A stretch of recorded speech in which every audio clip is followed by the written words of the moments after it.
And so I'm single, I'm living alone in my new old house there in Washington Park. I've been there about 2 days. There's a knock on the front door.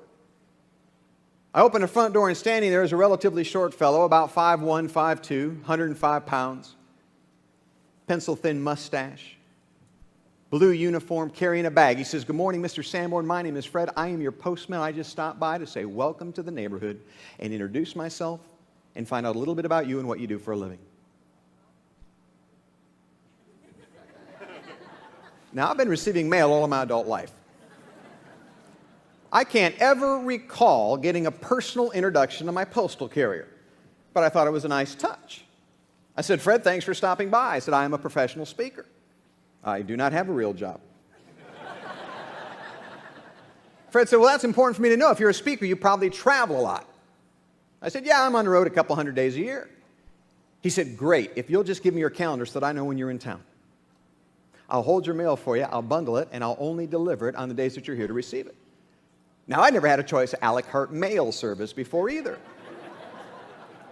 I said, "Fred, that's probably not necessary. I've got a box nailed right here by the door on the side of the house. Why don't you just leave the mail in the box? I'll pick it up when I get back into town." Fred said, "Oh, Mr. Sanborn, let me point out in this neighborhood, as in most, when your box is full of mail, the burglars know you're out of town and you might be robbed." He said, "Here's what I'd recommend instead." He said, "I'll be glad to put mail in your box as long as the lid closes. That way nobody will know that you're gone. Any mail that doesn't fit in your box, I'll put in between the screen door and the front door. Nobody can see it there. And if that area becomes too full of mail, I'll hold the rest of your mail for you until you come back into town." Now, Fred is more worried about my mail than I am. But I figure he is the postal professional. I say, "Okay, Fred, let's try that." A couple weeks later, I'm coming back from a trip. Now, as I'm unlocking the front door, I notice my doormat is missing. My front porch is half the size of this riser. I look around on my front porch, I see my doormat's in the corner, but it's covering something. Here's what had happened. UPS had misdelivered a box of mine 5 doors down, left my box on somebody else's porch. Lucky for me, Fred the postman was on the job. Fred saw my box on the wrong porch, picked up this heavy box, carried it down to my porch, put it in the corner, wrote a personal note of explanation on it, then tried to disguise it with a doormat so nobody would take it. Not only is Fred delivering the mail, now he's picking up slack for UPS. First time I told this story in LA, a guy comes up at the end of the speech. He said, "Now be honest, were you talking about the United States Postal Service? Or does Denver have their own?" I said, "No, unbelievably, this is the USPS. That first Christmas, 1988, I leave a little gift in the box for Fred. I'm grateful for his tremendous service. Next day that mail gets delivered, I have an unusual letter in my mail. See, the letter has a stamp on it, but the stamp's not canceled. I see from the return address, the letter is from Fred Shea, my postal carrier.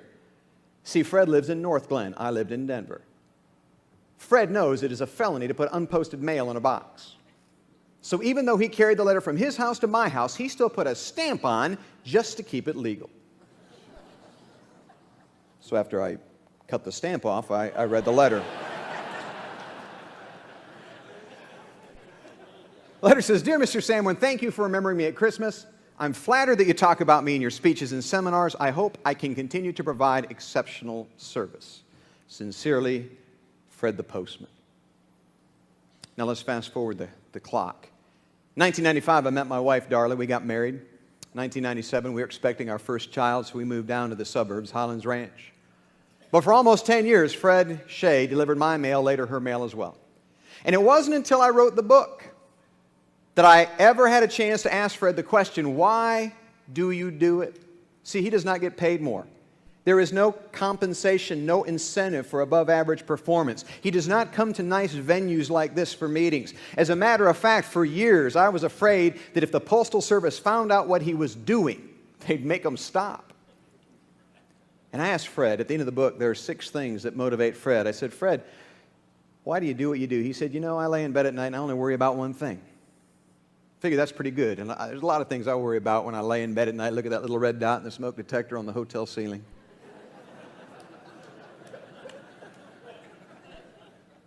Fred said, "The only thing I worry about when I lay in bed at night is, did I waste any of the day I just finished?"